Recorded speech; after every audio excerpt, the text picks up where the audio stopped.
Okay, everybody, welcome back to the podcast. We are joined once again by my good friend, intellectual powerhouse, Gary Michuta. Gary, it's always a pleasure to chat with you. You have a new book out, The Gospel Truth. We're going to talk about it today. But first, how are you? How are you doing, Gary? Good. Yeah, if I'm an intellectual powerhouse, it's got to be like a substation somewhere out Oh, in the God. cornfields. But yeah, I'm doing great. Summer's here, but it's been a weird, kind of cooler, wet summer. So Yeah, yeah. it's probably the same thing with you. We're kind of, longitudinally. Yeah, Where's the well, you're latitude? across the pond, as we say. I know that's like if you're supposed to use that phrase for, I guess, people in England. I think about people in Michigan as being across the pond, right? Because I'm in Wisconsin, so you guys are across the pond. Yeah. Yeah, boy, how has summer been here? The weather's been quite schizophrenic, actually. So we've had some really nice days and some really cold, rainy days, and a lot of smoke from Canada. So Oh, really? If Canada could just keep that stuff to themselves for a while, whatever they're smoking up there, I don't want any of it. I'm sick of it. Yeah, we've had some it's Wow. really from the wildfire stuff that's going on. Yeah, we've been getting a lot of that down here, and it's not Yeah. pleasant. Mm-hmm. Yeah, as you know, I live close to Detroit, so it's like I didn't really notice much of a difference. Yeah, I think it's an improvement. That's good. So, Gary, you got a new book out, and we're going to dive into some of the details, obviously. But give us a quick rundown of the project, and I'd love to hear some of the background too. What inspired this? What is it? What? Yeah. Yeah, As you know, Pat, my books are generally when I just have so many footnotes and cool things that I discovered pile up. I want to organize them and put them in print so I can refer to them. And that's how my books come out. So they're usually dense and they have a lot of details. But I've been working at trying to make it much more accessible. I think the last couple of books were a little better in that area. And anyway, Oh, really? yeah. I've always found your books to be super accessible and See, that's uh, because you're a geek. You're a geek like me. yeah, Like yeah, normal people, they're like, "Hey, I got through the first chapter and I had to put the book down and go sleep." Because yeah. Yeah, I know, but believe me, I know that struggle with it's one I've had with my editor, who's a very good editor at Sophia, trying to find that balance where from our perspective, we want the rigor, right? We want yeah, to give the best of what can be offered, and the editor's like, hold on, slow down. We yeah, gotta, yeah. So I get that's a challenge. That is a real challenge, isn't it? Mm-hmm. yeah. I mean, because you want to give all the evidence and you want to, make a persuasive case. Because if we're reading our books, right, we want the footnotes and we'd want to like find out where this person anchors down their points. Mm-hmm. And unfortunately, sometimes it's tough to make it a quick read while Mm-hmm. you're doing that. But Yeah. yeah, so anyway, a lot of this stuff has been piling up, and a lot of it I used in discussing the faith with others. So I figured it'd be really cool to combine it, especially since you have a lot of people who doubt the the truthfulness, the veracity of what we can know about Jesus. A lot of people don't Yeah. even know Jesus. Mm-hmm. You might hear the name, but they don't have a clue who he is or what he did, much less whether or not, we have anything more substantial than a bunch of legends or myths that Right. were written down a long time ago. So I wanted to kind of unveil some of the stuff that's in the Gospels to show, if this is a fabrication, it is so overly engineered. It's ridiculous. It couldn't Yeah. possibly be one. And the question we're trying to answer is how can we know what Jesus really taught, right? What an important Yeah. question. And in fact, actually, Gary, why don't we start here? Because this is, providential in the sense that, like, literally last night, Christine's like, Dad, Roan has a question. This one's definitely for you. And Roan, my 9-year-old, comes in. He's like, Dad, how do we know that Christianity is true and not like one of those legends that I'm reading? I'm like, oh, this is what I've been waiting for my entire life, right? Finally, Yeah. my son is interested in apologetics, right? So I gave him my spiel, and then of course, he's a very smart boy, but within 2 minutes he wants to go play Mario Kart or something like that, Yeah. right? But I'd be Right. curious, Gary, like, what would you to the 9-year-old? What would your response be to the 9-year-old to that type of question? Like the most simple but not simplistic type of quick elevator pitch apologetic, I suppose. Uh-huh. Yeah. To a 9-year-old. Well, Or yeah, just that's a yeah, really good question. yeah, uh-huh. I teach middle school Yeah. apologetics. I should be able to get it down. Yeah, because I Uh, struggled with it. But sorry to interject again, but I was like, yeah, immediately I go to like the philosophical side. I start thinking of like principles of classical theism and the good is self-diffusive and how fitting the incarnation and atonement. Like the historical stuff doesn't really come till later to me, and I'm like, hold on. Yeah. I gotta give something a little quicker and simpler here. So then I started, shift towards, hey, well, actually, there's a good historical case that can be made, right? Yeah, yeah. And I actually am. There is a line of argument I do in my book that I've used over the years with, I think, some pretty good effect, Mhm. and it's very commonsensical, right? It's like how do we verify things, right?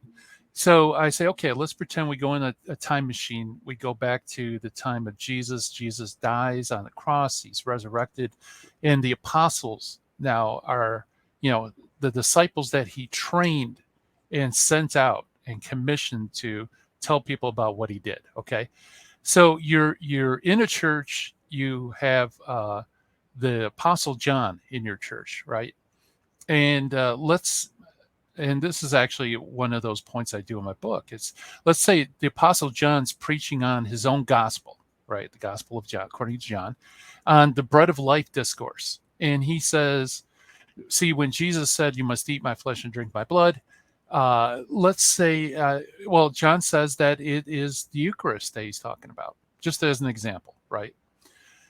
How could you verify whether or not what he's saying is true, right? And it's so in my book, I walk through all these steps. It's, you could go up to John after Mass, right, and ask him, where did you hear this?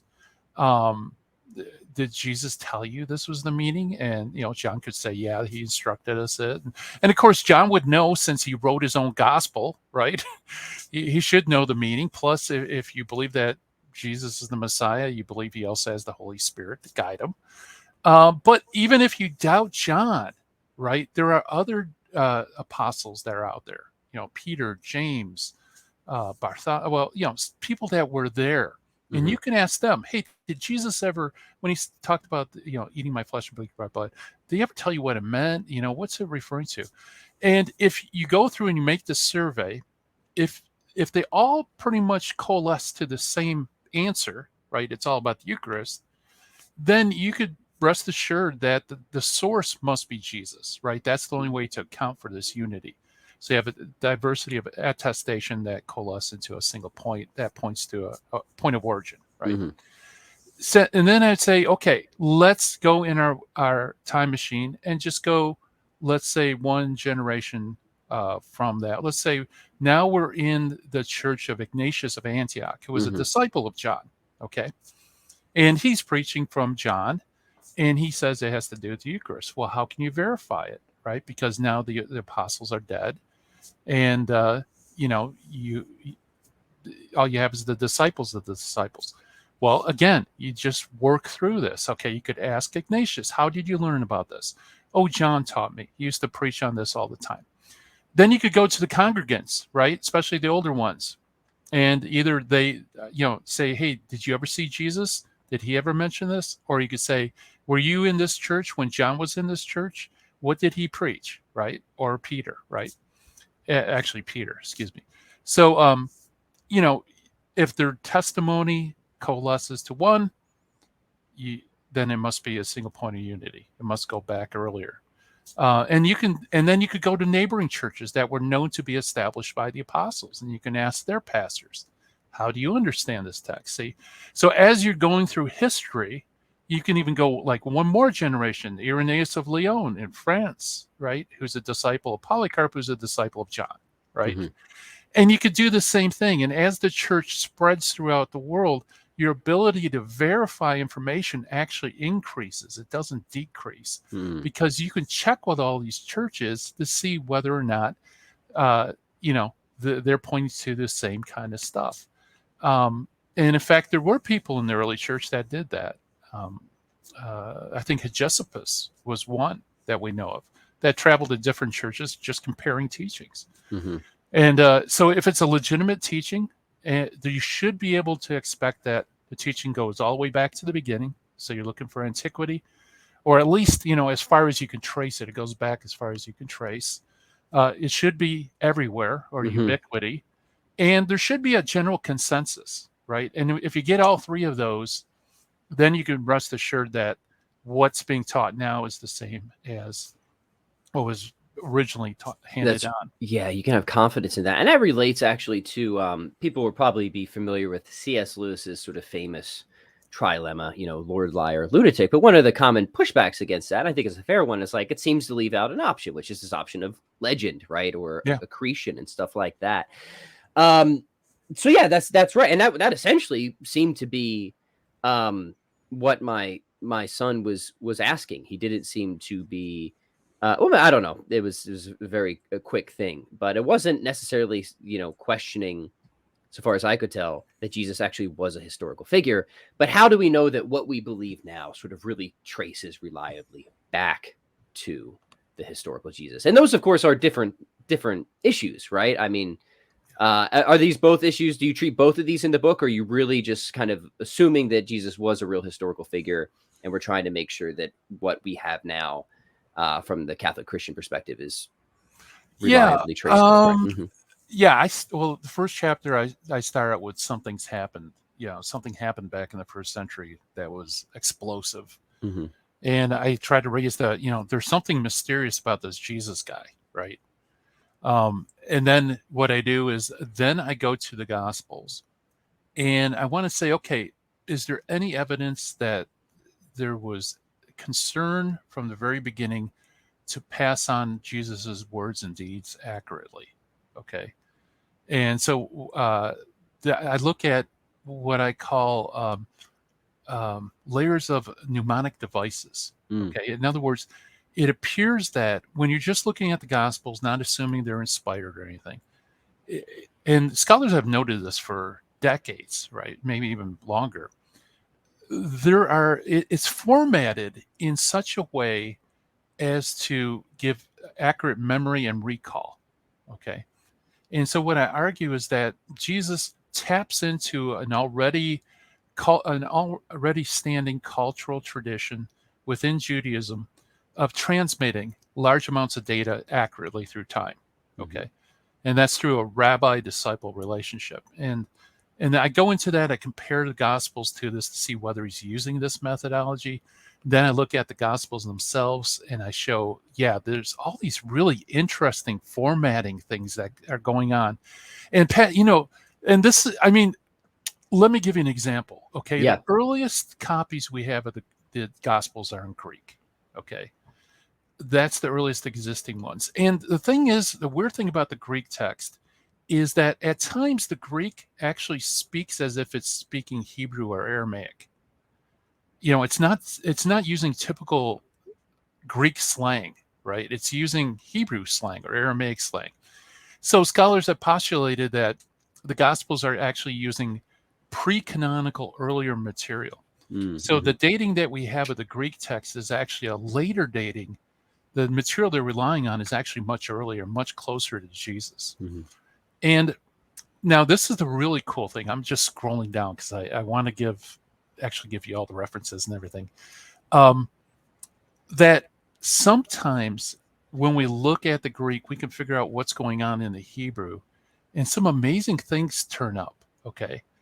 For example, and of course, I'm not going to be able to find it fast enough. Let's see. That's all right. Take your time. We have all the time in the world today, Gary. That's right. Okay, well, just grab your guitar, do a quick solo for us, and It's actually downstairs now. I don't have it in this room anymore, or else I would. Yeah. yeah, absolutely, great stuff. Sorry. Um, okay, it's worth the wait. Maybe you could even edit this out if you're going to edit. No problem. We're used to it. Yep. Hmm. Here it is. I found Good. it. Okay. Hmm. Okay. Let me give you an example. I think this is one of the coolest ones. It's the song. It's called the Benedictus. This is the song that Zacharias sings right after um, the birth of John. Okay, and there's a couple of lines in the Benedictus that, if you look at it in English or you look at it in Greek, it's really nothing really remarkable about it. Okay, so the lines are. To perform the mercy promised to our fathers, to remember his holy covenant, the oath in which he swore to our father Abraham. Okay. No big deal. No big deal in the Greek, no big deal in English, just very beautiful, right? But when you try to translate it into Hebrew, you find out that there are a couple of words here. For example, to show mercy, the root of that word in Hebrew is Hanan, okay, which also just so happens to be the root for the word John, Yohanan, okay. The word remember is zakar in Hebrew, which happens to be the root of the name Zachariah, okay. And then to swear an oath in that third line is Shabbat, which happens to be the root of Elishaba, Elizabeth. So you have a reference to John, Zechariah, and Elizabeth in these three consecutive lines in the Benedictus, the three main characters of the context of the story, right? Mm-hmm.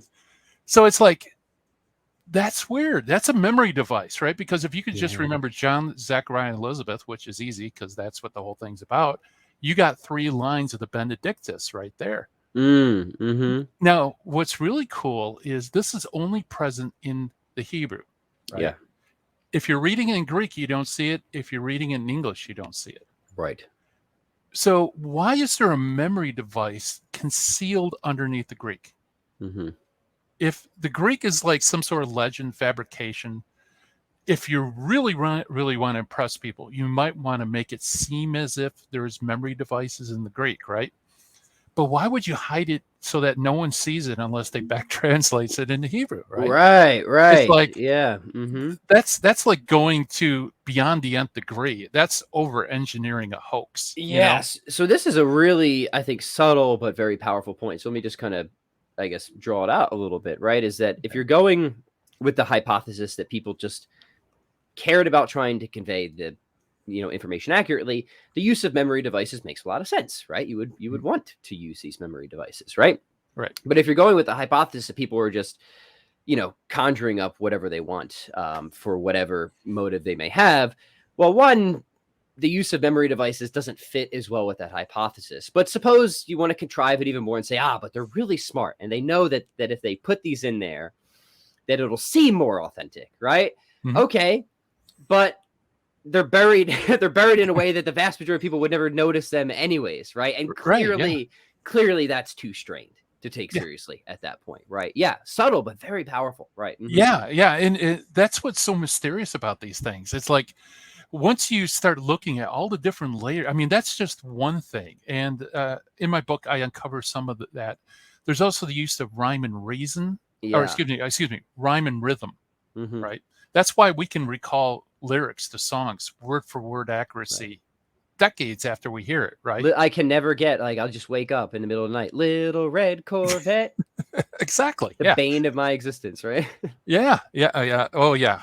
There's a few that I'm not even going to mention because Don't I do won't be able to it. Yeah. sleep. Don't afflict us. Yeah, yeah. Now, so the Gospels use rhyme and rhythm too. Mm-hmm. And the funny thing is like if you weren't familiar with it just sounds like Bibleese, like, well, that's just how people talked back then.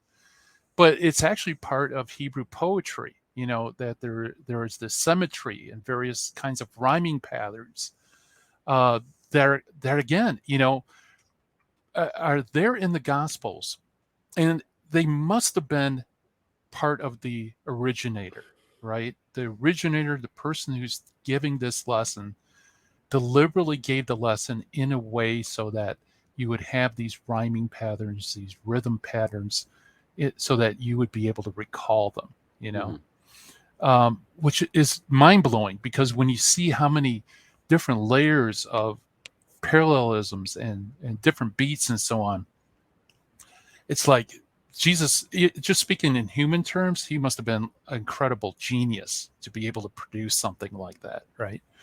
And then there's the layer of I go into location formatting. Jesus deliberately gives certain locations, and the locations are actually memory devices of what he says at the location or at the particular feast. Hmm.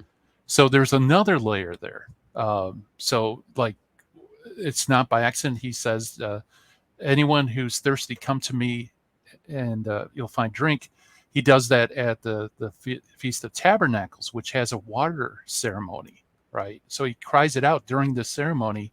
So every time Tabernacles is celebrated, It's like, hey, remember when Jesus said, you know, who's thirsty, come to me and drink.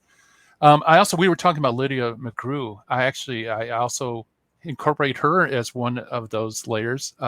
She has a really good book on undesigned coincidences. Right. Yeah. And, the Gospels, it's interesting how one Gospel will make just an offhanded comment that would actually help support something that's said incidentally in another Gospel, right? So you have this like macro formatting going on, Hmm. which would be incredibly hard, I think, to fabricate, but it would be very natural if this actually happened and they actually are, Yeah, witnesses. that was a point that always struck me very powerfully. The undesigned coincidences. Do you have one off the top of your head, or a favorite one of yours, Gary, Yeah, that you think illustrates this point? Because they are yeah, often on points that might seem totally trivial. But that's sort of what gives them their force, right? right, Where yeah, the inference that should be made is like, oh yeah, these are just narratives locking up because people are just trying to report the facts accurately, right? So right. it sort of makes sense that we would see these sort of like interesting convergences on trivial details, sort of thing, right? Yeah, you definitely got to get her book for the whole treatment. The one that really stuck out at me is in Mark. Mark mentions that when Jesus does the multiplication of loaves, that the grass was green. Okay, which for me and in Michigan, you in Wisconsin, probably most of northern United States or wherever you live, no big deal, right? So what? Grass is green all the time, or most of the time, right? Hmm. But we're talking about Jerusalem, where it's a very arid place. So the only time the grass is green in Jerusalem would be, in the spring during the rainy season. And it just so happens that the Gospel of John mentions that Jesus does his miracle during the Feast of Passover, which is during the rainy season. So there you go. I mean, it's like, obviously Mark didn't say, well, let's see, it would have been in Passover. Grass is green in Passover, right? Hmm. So I'm just going to put this one word, you know, Right. in my gospel to anchor that down. Right. I The mean, better, simpler theory is that these sort of accounts link up or lock up because they're just trying to tell the truth, right? right. And Yeah. they are telling the truth, right? They're conveying the information accurately, right? But there's sort of these, I guess the accounts are somewhat incomplete in and of this. Like you get the fuller picture when you combine them, right? Oh, Yeah. this is why the grass was green, type of thing, right? Yeah. And yeah, those are what do you just call those in general? Just like motives of credibility, stuff like that, right? Yeah. Yeah. It's certainly, it speaks towards authenticity, Hmm. right? It's very organic and it's hard to see how it could have been contrived, you know? Hmm. And Uh, it's not like this is the only one. The thing that Dr. McGrew points out is like you've got tons of this sort of stuff going on, right? right. Yeah. Yeah. Very intricate. And very insightful too. It's a cool book. And then I address something, and this is where I think my book is important. It contributes some that other books that try to vindicate the Gospels don't. Especially with Protestant evangelicals, what they want to do is they want to vindicate the text of the New Testament, right? They put a lot of store on how early the documents were written compared to the events they record, the manuscript evidence, because they want to vindicate the text of the New Testament. But by doing that, in a way, their Protestantism forces them to ignore the historic church. And we're starting to see in scholarship where they're slowly kind of incorporating other extra biblical witnesses, Christian witnesses, right? But that leaves open some 2 points that I think atheists ask some really good questions about. Hmm. Namely, how do you know that they didn't lie, right? I mean, maybe they were close to the time. They could have written something accurate, but they could have embellished or maybe incorporated myths or maybe fabricated some stuff. So, how do you verify that they're telling the truth? And also the meaning. I've seen atheists say, fine, even if the manuscript I have today is identical to the original, and even if we concede that it is accurate, that's what Jesus said and did, everybody has a different interpretation of the text, so it's really Hmm. meaningless anyway, right? Yeah. Because Right. it's Hmm. it's like the ink blot test. You can look at a text and make anything you want. So, so I get into the veracity of how do you know they didn't lie, and how do we know it's truthful, and why is it believable, right? Hmm. And so that's my favorite area, by the way.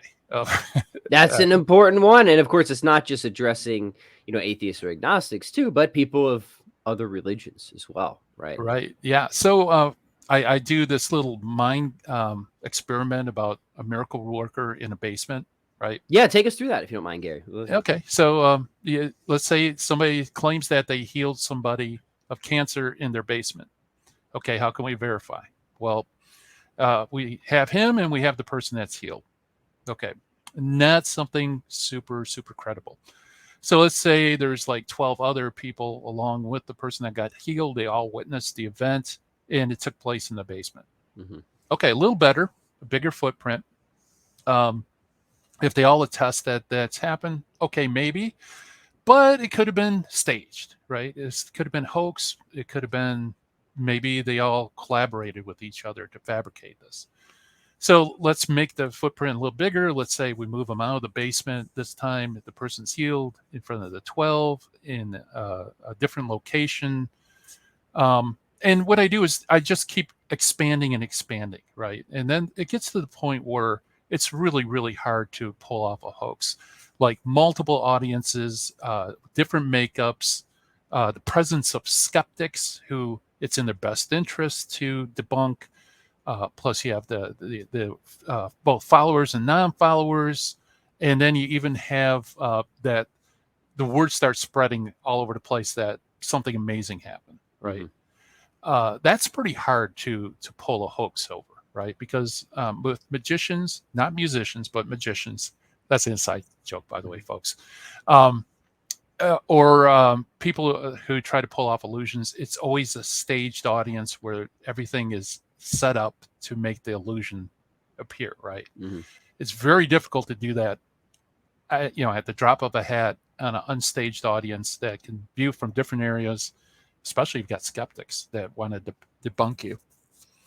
So I look at the Gospels and I show how Jesus performs miracles in multiple, same thing, like the best possible footprint, Hmm. multiple locations, hostile witnesses, um, large crowds, small crowds, in members, outside members, skeptics, all of them are there.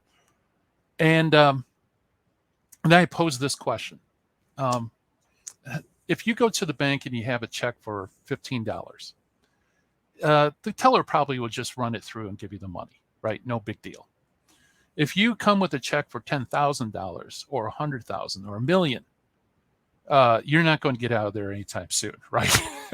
They're going to call the other bank. You're going to have to, get an ID. You're going to have to go through all the rigmarole, right? Hmm. Because the bank's got to cover the risk. If they cash this check for $1 million and it bounces, they're out $1 million, right? So they're going to take the precautions.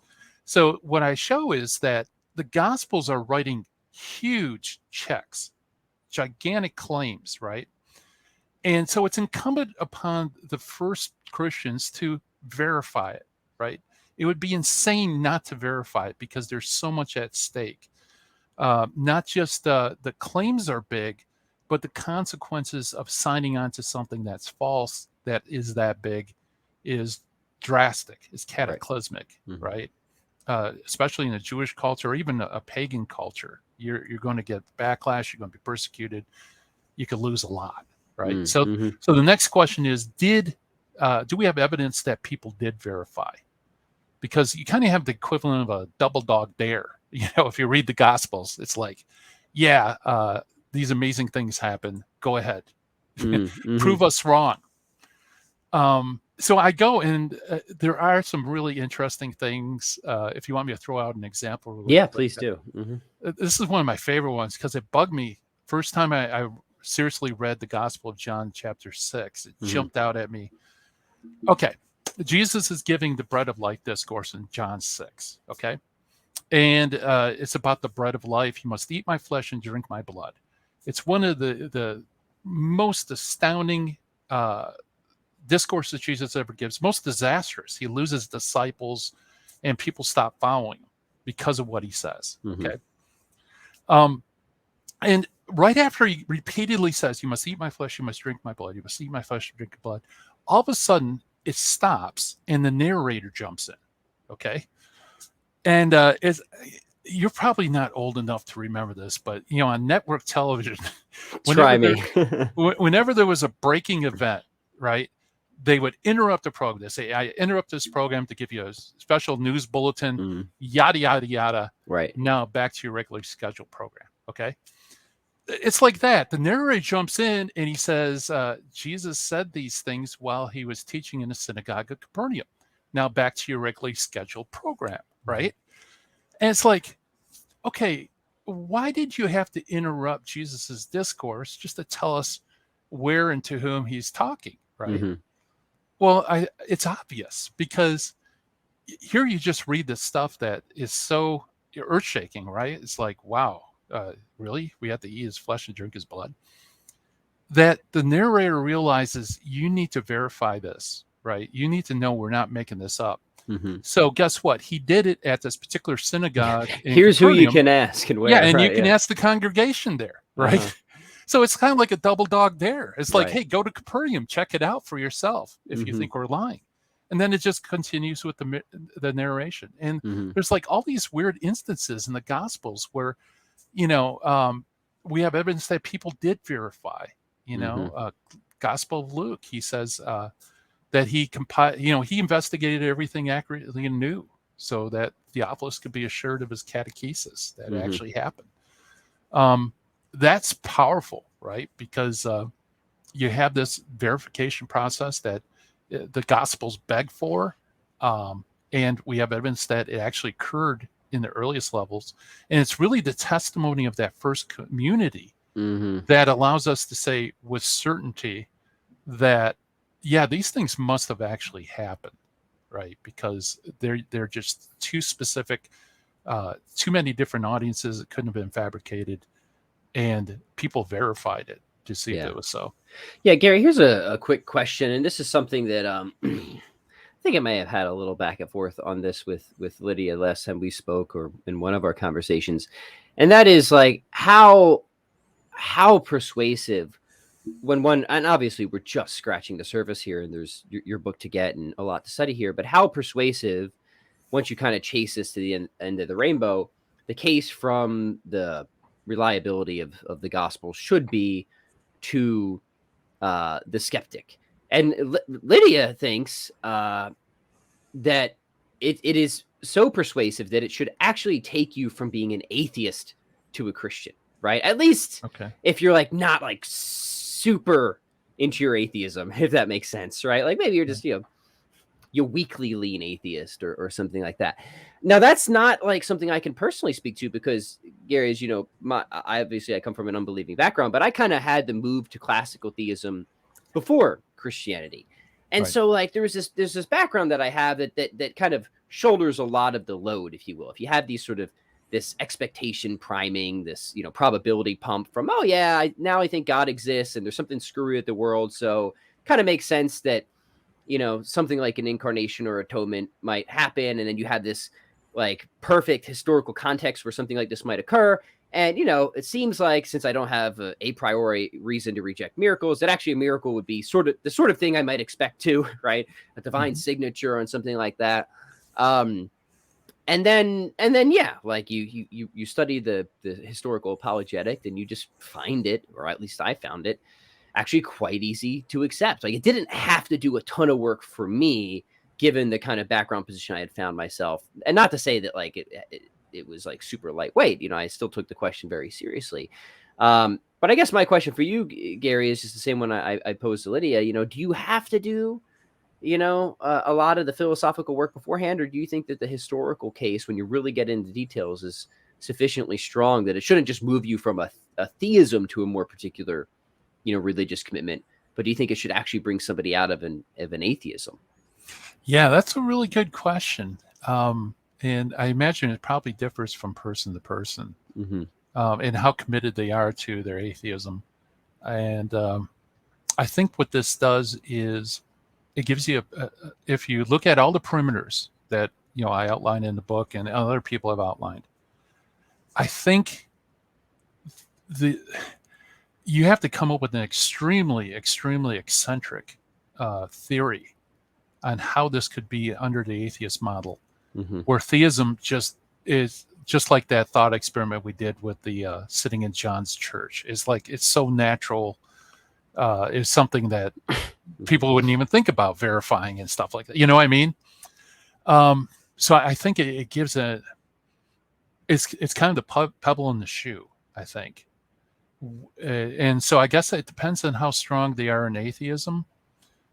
If they're maybe on the border, I think this could push them over, you know. But if they're committed, no, God cannot absolutely not exist. Miracles are absolutely impossible. Uh, I think the only thing you could do is ignore the data, you know. Or just accept that you just have to have an extremely complicated, contrived story for this, right? Yeah, it's just I don't think you could fit all the puzzle pieces together under a naturalistic a worldview. And the thing is like I think if that was me, it would trouble me because I don't know. I love coherence in life. I love to be able to connect the dots and assume that people are pretty much like me, and that they would bother them as well. So, but I think it's very strong, and if you take history seriously, and you see again, it's not just the New Testament that we're dealing with, but we're dealing with the aftermath of the incarnation. We talked about that with my other book too, that this Jesus of Nazareth brings about Western civilization, a lot of the fundamentals for Western civilization, and it has the church that has lived on for 2,000 years against all expectations. Right? It's like something's weird with this Jesus of Nazareth, and I think this book kind of says this has to be what was weird. The Gospels are speaking the truth. Right. So one last thing before we want to talk more about your book and where to get it, which obviously I want to encourage everyone to do so you can really go into the details on this. You brought up the issue of meaning and interpretation. Yes. Can we get into that just a little bit? Because I think that is an important point to at least begin to address as well. Yeah. And we already did the groundwork, really. I mean, it comes to verification that the meaning of the text would have been embedded in that first community, that goes out. And so, just like we did that thought experiment, not only this is interesting, Pat, and I make this point at the end of my book. There's a parallel between manuscript evidence and this kind of verification using St. Vincent of Lawrence, antiquity, ubiquity, consensus. Is that there's a lot of parallels between the two. So how do we know that our text squares with the original? It's the same methodology as how we can know the meaning of the text squares with the original intent, because they both use the same methodology, but they applied in different fields. And that's that antiquity, ubiquity, and consensus.